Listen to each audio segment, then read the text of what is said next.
It's no Duke's man. Yeah. It's true though. Hellman's, it's disgusting. It's horrible. It's awful. It's not a good thing. Any male but Duke's, I would say this of. I've been trying to win that Duke's. They got some chairs. They're like doing a giveaway. There's a grill too. There's a whole thing they were doing last year. Who knows what they'll do this year? I can't wait. If anybody should have a Duke's sponsorship, it's me or BJ Barham maybe. But I would say BJ's in second. Sam's work with 405. Okay. Sorry. Let's start over.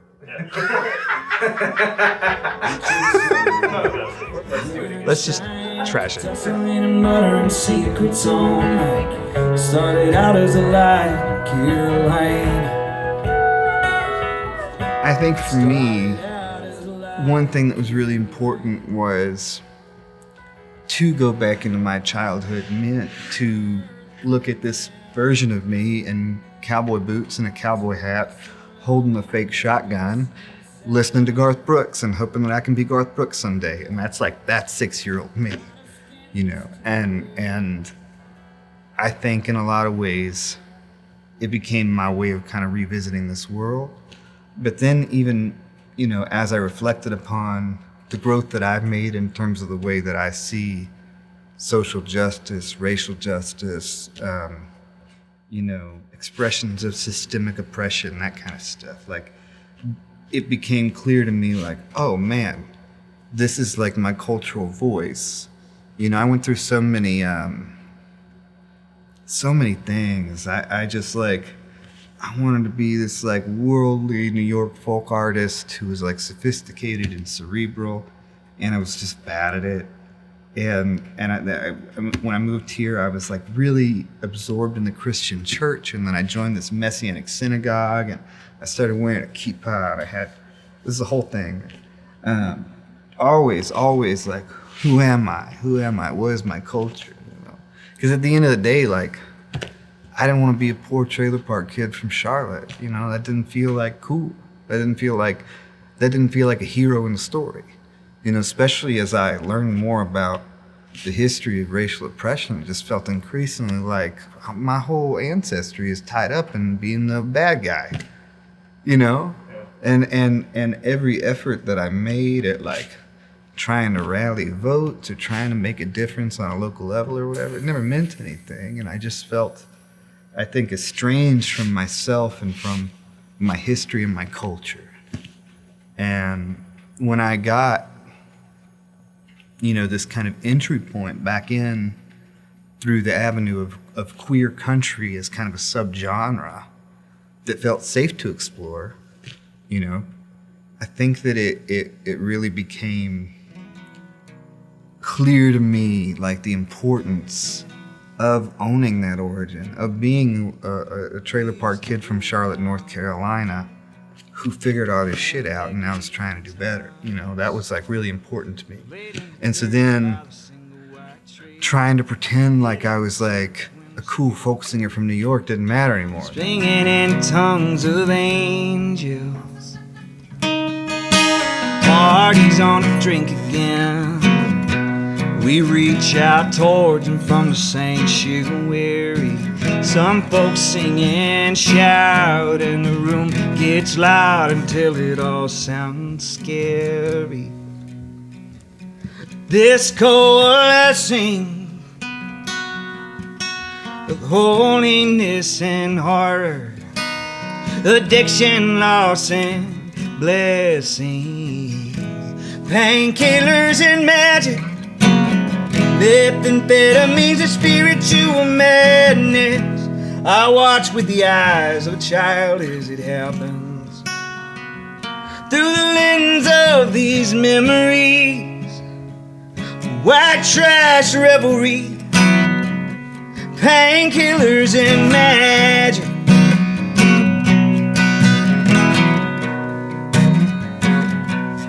Peggy has a soft voice, singing from the porch while I play with the boys. Through the fabric of memory, she stands in front of me, gentle and sad and rejoicing. Praise be the Lord, savage sorcery. This coalescing of holiness and heart, addiction, loss, and blessing, painkillers and magic, methamphetamines and spiritual madness. I watch with the eyes of a child as it happens, through the lens of these memories, at our white trash revelry, painkillers and magic. Hallelujah. When I ached in the closet alone on my knees, hallelujah, I would plead for God's mercy to wash over me, hallelujah. I was a child and I heard nothing but I hear and Peggy sing, hallelujah, ceaselessly.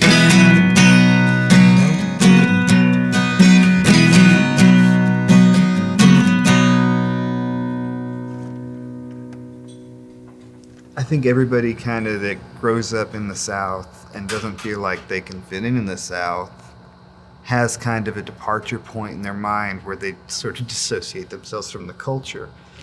But mine sort of was quickly followed up by a major geographical relocation to the Northeast. And that kind of like, I don't know, really redefined the trajectory of what that looked like for me in a lot of ways. Because then there was a whole new type of assimilation come high school time. So I think there's a lot of ways that I held the culture that I grew up in hostage for my personal traumas. There was a lot of ways that I felt I held aspects of the culture responsible for you know, sweet teas just tastes good, you know. I mean, you don't have a song on there about a child of Iranian immigrants, but for some reason I'm listening to something like Painkillers and Magic, or I've never been to the Northeastern Minneapolis Arts District, but up there. Is specificity and that kind of detail, is that like something that is able to get people in, like that kind of concreteness? It is for me. It is for me. I've never been to the Northeast Minneapolis Arts District. You know, the character has. But I feel the same way. Yeah. It is I think, I don't know, I was talking to my friend the other day about this, about how like, the way you pay attention to the stories that you read is work.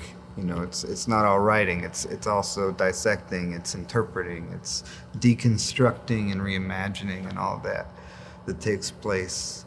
And some people stop.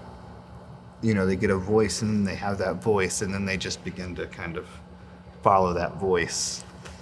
And then there are those of us who just never stop, you know, studying the story and trying to get. And I think that that's something that's always really resonated with me. And as somebody who's been through extreme trauma, you know, there were times when I was in the throes of my trauma cycle where, you know, there were friends who would be like, hey, have you been? And I'd have to be like, well, this is what happened. You know, and I noticed the way that I told this story and the way that I talked about trauma closer to impact, you know, versus now, it is like the color of the curtains hangs in my mind, you know. It's the way the room smelled, like all that stuff, all that becomes like an imprint on you in such a big way. And I think that that's true of for all of us, you know. I think that not just trauma, but there are so many sort of formational experiences you go throughout life that become really iconic, and go to serve a certain utility and being the pillars of your character and values and all that. And I think that those memories are usually sort of propped up and preserved in the mess of specificity, and so it becomes a sort of like almost an incidental surrealism to be so thorough, in the details. To the whistle of emergency siren, you got a lot of skins to wear as you try to figure out who you are. I was also thinking like, parenthood and thinking about the future. Like, how has that also affected the way you look at the past? And Yeah, parenthood is huge. I mean, I think even the gender deconstruction, I think without parenthood there's none of that. I don't think it would have mattered to me in any meaningful way to ever really unpack all of it. Because becoming a parent to me at the time meant becoming a father. And father had a lot of baggage for me. And it became an intense study of masculinity, and in, intensely studying masculinity, there's the converse urge, which becomes this exploration of like where it fits and where it doesn't and all that. And I think in the same way, there was a lot of just like, a recollection about growing up with my dad, thinking not only about the experiences that I had with my father as a child, but thinking about how much older I am now than he was then, and looking at all the factors that made up his life and his worldview and everything. And I don't know, having a kid, there were some ways my parents fumbled it pretty bad, but in so many meaningful ways, my parents broke so many cycles, that took so much work, like big deals, like it stops here. That it's like, I don't know how you qualify that without recognizing what a progressive act it is. You know what I mean? To just say, I don't know, we're not gonna hit our kids with objects. You know what I mean? Like, that's one thing. Like, that's been done throughout our whole family's history, and now it's not. That's crazy. And growing up for me, my dad was just like, my gripe with him for years was that he didn't prepare me for, like if I want my kid to join a labor union. That's kind of like become an electrician or something, and then you can explore every artistic expression you want, and you got a good job that people need done. But my dad, when I was like 14 years old, was driving me all over New York State to gigs. Like, he was like in it. He was buying weird shit from Joann's to make t-shirts with me. Like, he supported me any way that I needed, And it was that kind of gave me this capacity to kind of sit and like really, really measure, like, what do I want to do? What am I good at? What can I offer the world, And I think about it now, like, that's not something my dad has ever had time and freedom to even really decide, like, well, what do I want to do? Because he was so young, had so little direction. My mom got pregnant when they were like really young. I don't know. All that to say, I think a lot about this, about the way that it calls into account and in the ways that it absolves in some kind of strange way, It's not necessarily like absolution in the sense that like whatever you do is fine, do whatever you want. But there is this like, all you can do is keep trying your best and you're gonna fuck it up. You just are. Some weird drink that you start drinking to lose weight is gonna make your butthole disappear. You don't have a butthole at all anymore. You had no idea that was gonna happen. I'd say that Duke's Mayonnaise does not. Duke's Mayonnaise. Sam's work before Sorry. Dogs were barking as the cars were parking. Let's start over. None of that. We're all sitting on the edge of our seat, just like, whoa, this is so amazing. Let's do it again. Let's just trash it. With that in mind, I would mention that you're maybe thinking about doing a John Prine cover. I'm trying to decide between that and that song, Come My Lady, Come My Lady. But you know the song? You're my butterfly, sugar, baby. Make your legs shake, you make me go crazy. Hey, sugar mama, come and dance with me. The smartest thing I ever did was take a chance with me. You remember this song? Also, that's not a Prine song. You're my butterfly, sugar, baby. It's one of his lesser words. Who is that? It's not Prime. I don't know. No, it's not Sugar Ray. It's